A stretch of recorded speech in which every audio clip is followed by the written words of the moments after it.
So I was inspired to do this talk because I had lots of postmenopausal women coming into my practice with a diagnosis of osteoporosis but not wanting to be on prescription drugs.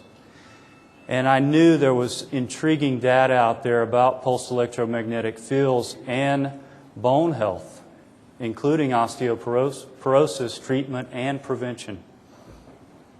It's not an FDA-approved practice, but a lot of things we do are not FDA-approved, and they're very effective. So what is the controversy about osteoporosis? Well, when I dug into the literature, I found there was really a lot. Guidelines for treatment and prevention vary widely from nation to nation and institution to institution.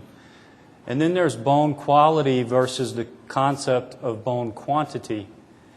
Bone mineral density measures bone quantity, but it does absolutely tells you nothing about the quality of the bone. And then people with the same bone mineral density across various ages can have highly different fracture risks. And then you take into account the cumbersome dosing requirements, bisphosphonates first thing in the morning, empty stomach, full glass of water, can't eat or drink for 30 minutes, and you just don't have a lot of compliance there, even with the once-a-month treatments. And then there's, of course, drug side effects, which sadly for bisphosphonates, the data keeps accumulating and it's not good.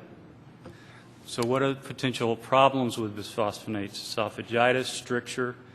There's even data suggesting esophageal cancer association, osteonecrosis of the jaw, and atypical femur fractures. So we know that bisphosphonates reduce osteoclast function and induce osteoclast apoptosis.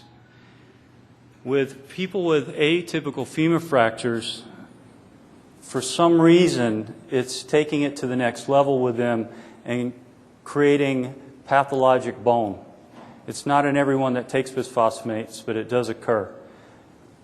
The pathology on these folks is showing decreased bone heterogeneity, which is equivalent with severe loss of bone quality.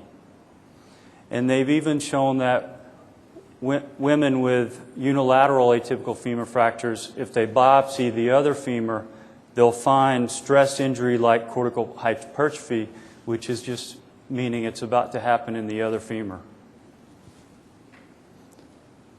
What are the limitations of bone mineral density testing, typically the DEXA scan? Again, high bone mineral density does not equate with good bone strength. That is a misconception. T-score was originally developed to look at fragility, fracture risk in white women, middle 60s and up. So when it's used with that population, it is a good predictive tool. But when it's used in younger populations, it's not. So in the younger population, Z-scores might be a better predictor of low bone density.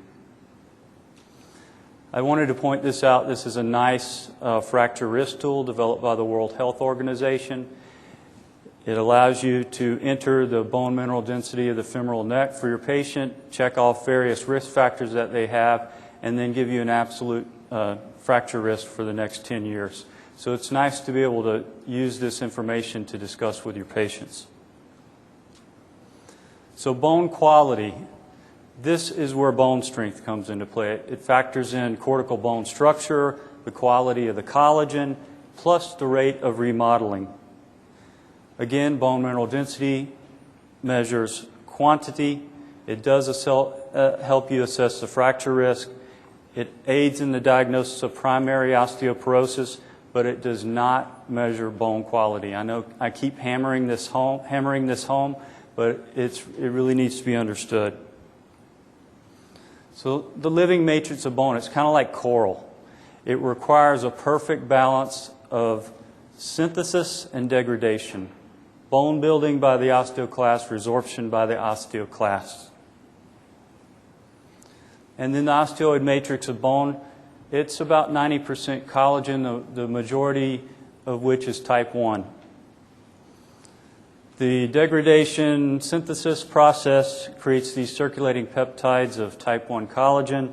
They're cross-linked by deoxypyridinoline, and the deoxypyridinoline provides rigidity and strength. I like urine deoxypyridinolines. It's my bone biomarker of choice. It's easy to test, and it's very accurate. So why are bone biomarkers useful? Well, changes in bone biomarkers can reflect bone remodeling years before any bone mineral density change. This is a typo. It should be a low T-score plus high biomarkers. It really shows an increased fracture risk when you combine the two. Just having high biomarkers, it doubles your fracture risk. And then you combine that with a low T-score of minus 2.5 or lower, and your fracture risk goes to 4 times that. If you use bone biomarkers in your practice, it can help you track your response to therapy, whatever therapy you're using, and it may improve their adherence to therapy. If you can show them, look, every 90 days we're checking your bone biomarkers, they're improving. We're getting somewhere. Hang in there with the therapy. A lot of people stop taking medications because they don't feel like it's changing anything. Here you can give them objective data.